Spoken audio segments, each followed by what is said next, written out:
Welcome to the Explainer. Today we're doing a deep dive into an organism that often flies under the radar, but it absolutely demands our full attention in the clinical lab, Rothia Kristinae. So let's just get straight to the heart of the matter. When we isolate Rothia Kristinae, what are we really dealing with here?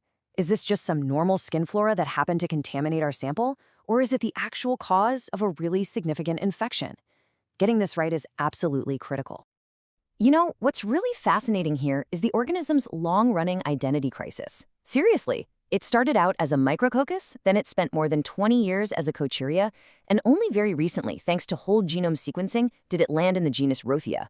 And look, this journey is more than just a bit of trivia. It's critical, because if you're searching the literature for just one of those names, you're going to miss decades of vital clinical data. Just a quick note on how we put this all together. This explainer was synthesized using a comprehensive Gemini deep search.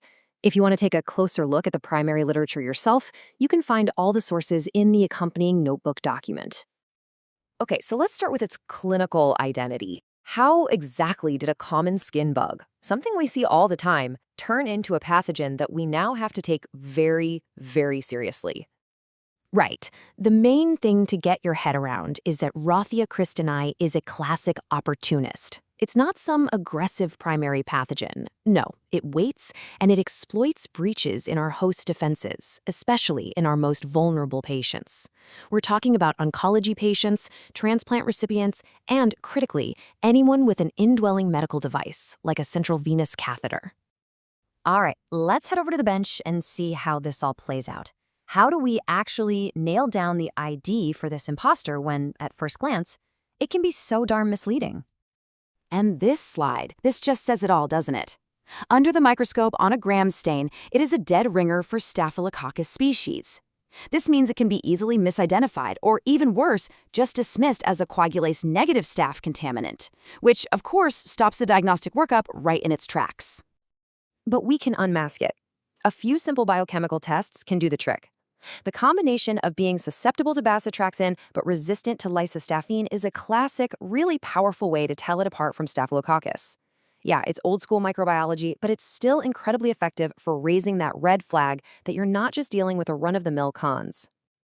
In today's lab, though, our workflow is way more definitive. Anytime you get a Coagulase-Negative Staph-like organism from a sterile site, especially from repeat cultures, it should immediately trigger this pathway. MALDI-TOF will usually get you the ID, but remember, its accuracy really depends on the database it's using. For any lingering doubt, 16S rRNA sequencing is your gold standard. It gives you that final, unambiguous answer. So now that we can actually identify it, what does it do to our patients? What's the real clinical impact when this skin bug gets into places it has no business being? Well, as you can see here, bloodstream infections are by far the most common presentation. We're talking about nearly half of all cases. And the story behind them is almost always the same: a central line. This is a bug that just loves plastic. But we also see it causing other really serious infections, like endocarditis and peritonitis in dialysis patients. And this is exactly why it matters so much. Finding Rothia Kristinae in a blood culture is not just another lab result. It's a signal.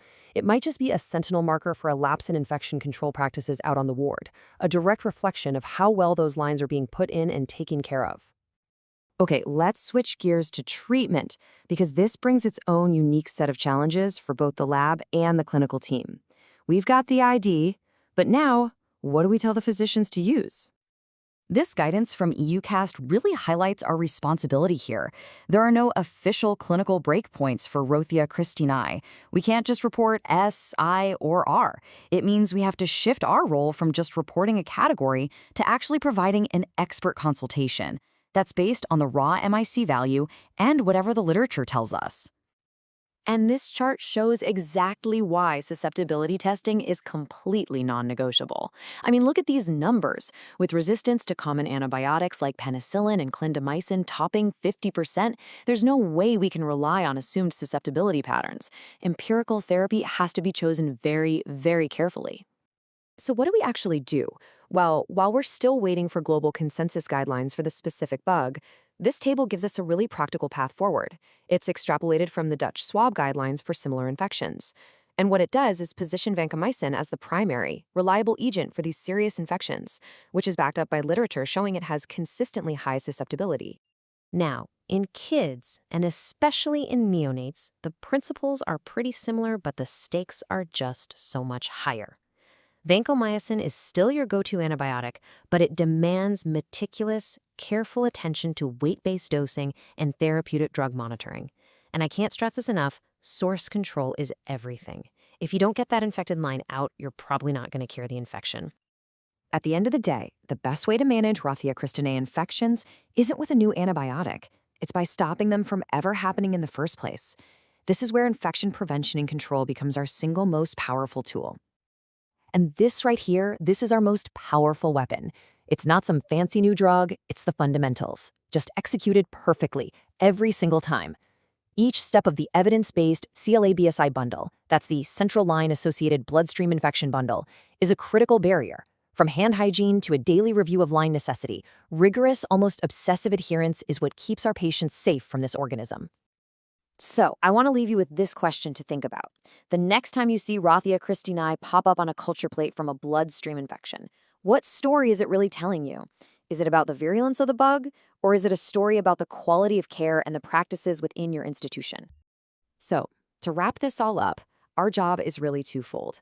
First, in the lab, we have to use our modern tools to identify Rothia Kristinae accurately and never, ever dismiss it as just a contaminant.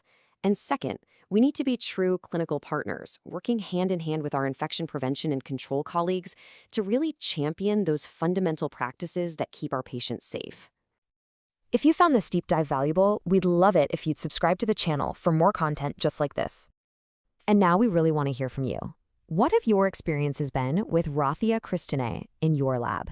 Go ahead and share your insights, your stories, any feedback you have right in the comment section below. Thanks so much for watching.